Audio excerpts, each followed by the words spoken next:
Today, we will listen to a conversation about a health problem. What health problem did you have? I had measles when I was 18. How did you have that health problem?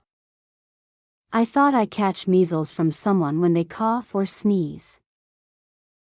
Was that serious? Not really, but it was unpleasant. I recovered after 10 days staying at home.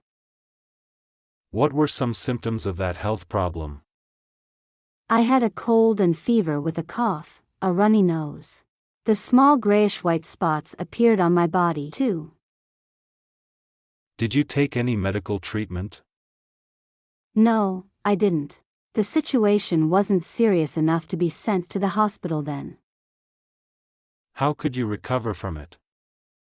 Well, let me see. I drank a lot of water, avoided the direct light, and I had to stay off school for 10 days. What difficulties did you face because of that problem? I couldn't go out for a few days, which was boring. I'm not allowed to play outside and I felt so bad about it. What do people do to prevent that health problem? By having measles vaccine. Is that health problem common in your country? Not really, due to the effectiveness of vaccination.